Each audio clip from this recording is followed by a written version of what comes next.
السلام علیکم جی، کیا حال چال ہے؟ امید ہے میری تمام بہنیں ٹھیک ہوں گی۔ آج میں جو ناول پڑھنے جا رہی ہوں اس کا نام ہے باورچن، جسے لکھا ہے ہانی نے۔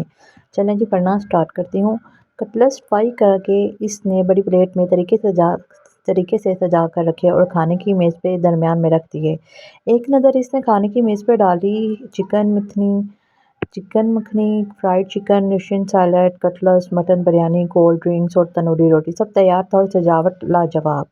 ماما سب کو کھانے کے لیے بلا لیں۔ کمرے سے نکلتی ماں کو اس نے تھکے تھکے انداز میں کہا اور خود وہیں لانچ کے صوفے پہ ڈھہ سی گئی۔ اب تو دل کر رہا تھا بس کسی کونے میں اسے بستر لگا مل جائے اور وہ سکون کی نیند سو جائے، اور ایسے میں اگر اسے اے سی کی ٹھنڈک بھی ہو تو کیا ہی بات ہے۔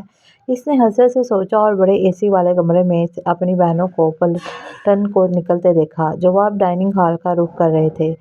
تم نہیں کھاؤ گی کیا کھانا؟ باجی نورینا نے اسے صوفے پہ لیٹا دیکھ کر پوچھا۔ ببو مسکرائی، بعد میں کھا لوں گی۔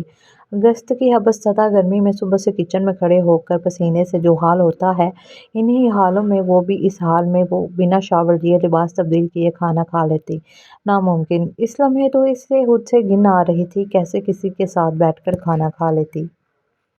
سب ڈائننگ ہال میں کھانے کے لیے چلے گئے تو اس نے سکھا سانس لیتے بڑے کمرے کا رخ کیا، جو اب صرف اس کا لیکن باجیوں کی شادی سے پہلے سب بہنوں کا مشترکہ کمرہ تھا۔ اندر سے اسی کی کھنکی میں دل کیا وہیں سو جائے، لیکن پہلے اس نے شاور لیا اور لباس تبدیل کیا، پھر سکون سے بستر کا رخ کیا۔ اب ذرا گرمی کا زور ٹوٹا تو بھوک بھی چمک اٹھی تھی، لیکن سوچا کچھ دیر کمر ٹکا لی جائے، لیکن جسم بالکل اکڑ گیا تھا صبح سے کھڑے ہو کر۔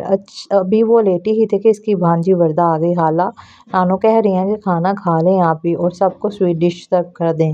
ہاں آتی ہوں۔ اس کا سارا موڈ جو وہ بنائے ہوئے تھی کچھ دیر آرام کرے گی، ایک دم غارت ہو گیا۔ مجال ہے جو ماما اتنا سا بھی کام کر لیں۔ اب سویٹ ڈش بھی میں نکال کر رکھوں، اس گھر میں میں نہ ہوں تو کوئی کام ڈھنگ سے نہ ہو سکے۔ چار اٹھتے ہی اس نے باہر کا رخ کیا۔ سویٹ ڈش کھانے کے بعد سب کی فرمائش پہ اس نے چائے بنا کر دی۔ اب تو اپنی بھوک ہی مر گئی تھی تو کیا کھاتی۔ سب کو چائے دینے کے بعد اس نے بڑے کمرے کا رخ کیا اور اے سی آن کر کے سو گئی۔ باجیاں کب اپنے اپنے گھروں کو گئیں اسے بالکل خبر نہ ہو سکی۔ مغرب کے بعد جو سو کر اٹھی تو سب جا چکے تھے۔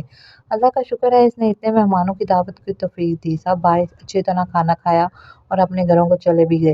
ماما مزے سے صوفے پہ نیم دراز کہہ رہی تھی، اللہ کے بعد اس بیٹی کا بھی کبھی کبھی شکریہ ادا کر دیا کریں جو ہمیں باورچن بنی اتنا کچھ بنا کر دیتی ہے آپ کی لاڈلیوں کو۔ وہ ہلکا سا طنز کر گئی۔ ہاں ہاں کیوں نہیں، سب کچھ میری بیٹی ہی نے تو کیا ہے، ورنہ مجھ سے تو ہلنا محال ہے۔ ماما مسکرا دیں۔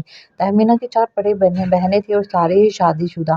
اسی شہر میں قریب رہتی تھی، ہر ہفتے نہ صحیح 2 ہفتے میں ایک چکر تو لازمی لگا لیتی، وہ بھی ایک ساتھ۔ ایسے میں کھانا بنانا، چائے کے ساتھ ٹھیک ٹھاک لوازمات کا انتظام کرنا تہمینہ کے ذمے ہی ہوا کرتا تھا، کیونکہ وہ اس گھر کی سب سے چھوٹی اور بن بیاہی بیٹی تھی۔ ماما جوڑوں کی مریض ہونے کی وجہ سے زیادہ چل پھر نہیں سکتی تھی، نہ ہی کام کر سکتی تھی، اس لیے کچن کی ساری ذمہ داری تہمینہ کے کاندھے پہ تھی۔ جب تک ان کے اکلوتے بھائی کی شادی نہیں ہو جاتی یہ ذمہ داری اسے ہی نبھانا تھی، اور علی ابھی شادی پر آمادہ نہیں تھا۔ اللہ کسی کو گھر کا سب سے چھوٹا پیس نہ بنائے، وہ اکتا کر اپنے کالج کی دوستوں میں بیٹھ کر کہا کرتی۔ وہ کیوں بھئی، کیونکہ سب بہنوں کی شادیاں کرنا، ان کے بچے سنبھالنا، ان کے لیے کھانا بنانا چھوٹی کا فرض سمجھا جاتا ہے، اور جب اس بیچاری کی اپنی شادی کی باری آتی ہے تو سب اپنے گھروں میں مصروف، کوئی پوچھتا تک نہیں۔ وہ منہ پھلائی کہتی، جس کے ان دنوں رشتے آ رہے تھے اور رشتے والوں کے لیے وہ سب کچھ خود ہی بنا کر لے جاتی تھی۔ نہ کبھی کوئی بڑی بہن اس کی مدد کو آئی، نہ کبھی پیشکش کی۔ لڑکا اکلوتا ہے، نہ کوئی بہن نہ بھائی، بس ماں باپ، اور باپ بھی فوت ہو چکا ہے۔ ماما کے تفصیلات بتانے پہ اس کی آنکھیں ایک دم چمک اٹھیں۔ پھر تو فوری ہاں کر دیں۔ ہاں تو تب کروں نا جب وہ لوگ آمادہ ہوں اس رشتے پہ۔ ماما کی بات پہ اس کا منہ لٹک گیا۔ تو کب تک جواب دیں گے وہ لوگ؟ ایسی بھی کیا بے صبری لڑکی! انہوں نے باقاعدہ اسے گھورا۔ ایسے رشتے بھلا روز تھوڑے ہی آتے ہیں ہاتھ، کم از کم اتنی مختصر سی فیملی ہے، میں باورچن بننے سے تو بچ جاؤں گی یہاں جیسے یہاں بنی پھرتی ہوں۔ ماما اس کی بات بخوبی سمجھ کر اب اسے گھور کر دیکھ رہی تھیں۔ دیکھ لینا، ہاں ہی کریں گے وہ لوگ، وہ جو لڑکیاں میکے میں باورچن بنی پھرتی ہیں نا، ان کے ساتھ سسرال میں ایسا نہیں ہوتا۔ اب ہر جگہ پورا تو نہیں ہوا کرتا نا، بڑے مزے سے کہتی وہ اپنے کمرے میں چلی گئی۔ اور ماما یہی سوچ رہی تھی کہ اگر وہ چلی گئی تو واقعی اس گھر کا کیا ہوگا۔